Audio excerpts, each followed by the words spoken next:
So today, I would like to present our assignment video for subject Law 299. First, let's watch the case video and followed by the solution for the case.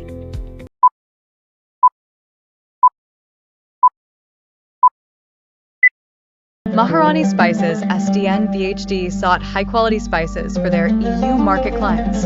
Flavor Express Ltd, known for organic products, seemed ideal. Their brochure for Royal Masala promised perfectly ground, 100% organic spices ready for European shelves. Maharani Spices conducted due diligence before ordering. They requested a physical sample, which was impressive, fragrant, finely ground, and preservative-free. Encouraged by the sample's quality, they ordered 2,000 jars.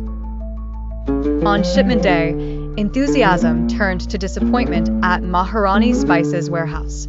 The jars contained coarser spices with a sharp chemical preservative smell and packaging success EU standards. The jars were unsuitable for EU clients, leaving Maharani Spices in a battle to ensure they received the quality paid for. Each decision impacted their reputation and relationship with Flavor Express. Flavor Express argued that product variations are normal and that Maharani accepted the goods after a few days without immediate complaint. Hi everyone, so here are the solutions. For the case, let's help Maharani Spices with some advice whether she can reject the goods or claim damages under the Sale of Goods Act 1975 using IRAT rules. So first, let's identify the issue. Whether Maharani Spices Sdn Bhd can reject the goods or claim damages from Flavor Express Limited under the Sale of Goods Act 1975 after the seller has breached the contract because the spices that arrived were not the same in the brochure and sample provided. Next, rules of law. The Contract of Sale of Goods Act 1975 sets rules on the sales by description and sample and the buyer's right to reject goods if they don't match.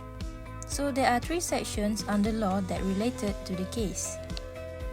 First, Section 15, where there is a contract for the sale of goods by description, there is implied condition that the goods shall correspond with the description, and if the sale is by sample as well as by description, it is not sufficient that the bulk of goods correspond with the sample if the goods do not also correspond with the description. Section 16(1)(b), where goods are both by description from a seller, there is an implied condition that the goods shall be of merchantable quality, provided that if the buyer has examined the goods, there shall be no implied condition as regard defect which such examined ought to have revealed. Section 17(2).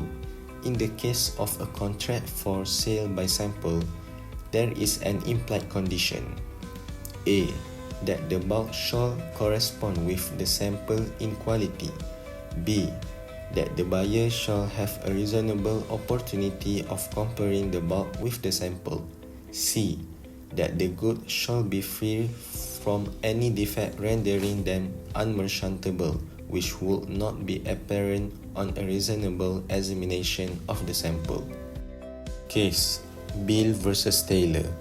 The buyer read an advertisement for the sale of a car described as Herald Convertible White 1961. The buyer bought the car, but it was found that the car was a combination of parts from 2 cars.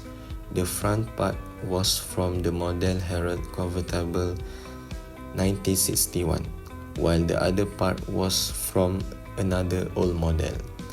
Held, the seller had breached the implied condition. The buyer was entitled to damages. Maharani Spices ordered 2,000 jars of Royal Masala by Flavor Express Ltd, which described the spices as 100% organic, preservation-free, finely ground, and suitable for EU export.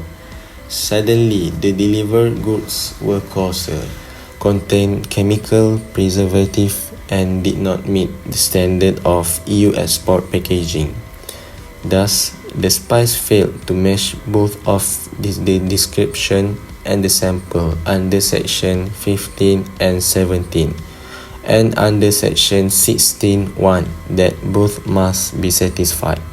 Therefore, Flavor Express LDT has breached the implied term under those sections, giving Maharani Spice the legal right to reject the goods or claim damages.